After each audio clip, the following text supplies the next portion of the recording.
Wagner-Martin.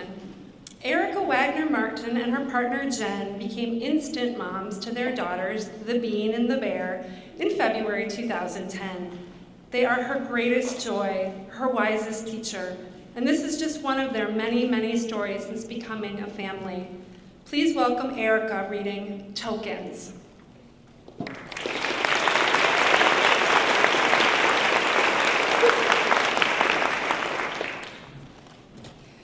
The place was nice enough, a sprawl of rooms with names like Inchworm, Ladybug, and Dragonfly stenciled over the door frames.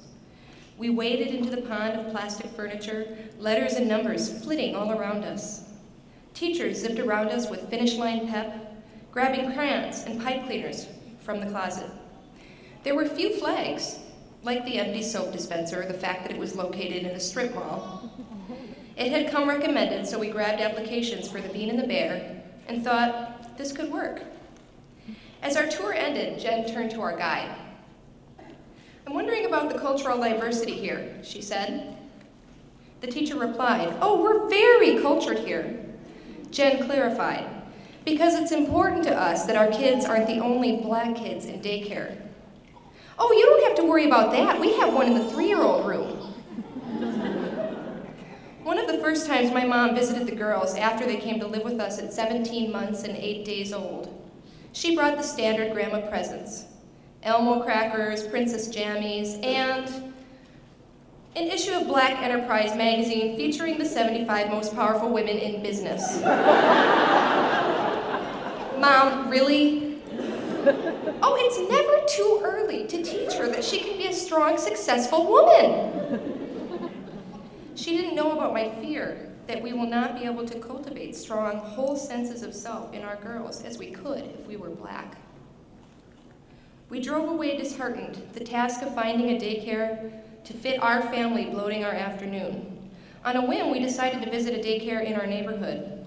We walked in, 2 white mommies with our 2 black daughters, and were euphoric to discover that not only were there black, white, Asian, and Latino kids, the teachers were black, white, Asian, and Latina too. All that was missing was the Sesame Street lamppost. I forget how our family portrait looks until we're out in public, viewing it in the mirror of otherness. Strangers fawn over us, tripping over their own children to befriend the 2 mommies with the beautiful African-American babies. The best among these are the ones who express genuine interest and do not touch the girls' hair.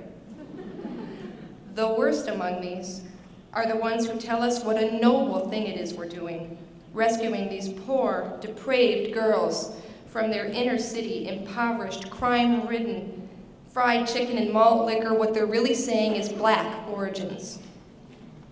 Then there are those who see us, register what we are, and look away fast, whatever they've seen souring their purity as they suck in their cheeks. We are not rescuers because we're white, and we are not unfit because we're gay. Anyone who thinks so can join us for hot dogs and a song about going potty in the potty, sung to the tune of Lionel Richie's Hello. We are parents, doing the best we can, making the same mistakes that most parents make, and hoping we don't damage them irreparably in the process. We're not raising them white, and we're not pretending to be black. We understand that the complete absence of black baby dolls at Toys R Us and Target points to something beyond unsettling in our society. And we understand that we'll never know what it's like to be black within it.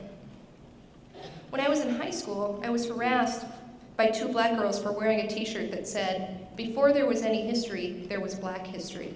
To me, it was a statement of anthropological fact. To them, I see now, it was a false claim to a heritage not my own, and a boasting of my white privilege. For years, I've played the part of the token gay person well, but now everything is different. I'm a mom, a white mom, and my precious girls are black. I want them to have all the privilege I never appreciated. I want all parts of them to be seen as riches and none of them as deficits. I want to undo everything, everywhere, past and present, that tells them they're less than. We arrived home feeling lighter, relieved that the girls would have a happy and diverse place to go every day. Over supper that night, the bean in her bouncy and the bear in her high chair, we talked about the emotional process of finding our daycare. We asked the bear, "Do you want to go to the first daycare we visited today?" "No." "Do you want to play with the kids and toys at daycare?" "No." "Do you want to go to the second daycare we visited today?" "No." "Do you want to be the only black kid at daycare?" She paused for effect and then said, "Yes." So there it is. My daughter, the self-elected token black kid, telling her white, bleeding heart mommies how it's going to be. If anyone's interested in a copy of Black Enterprise magazine, just see me after the show.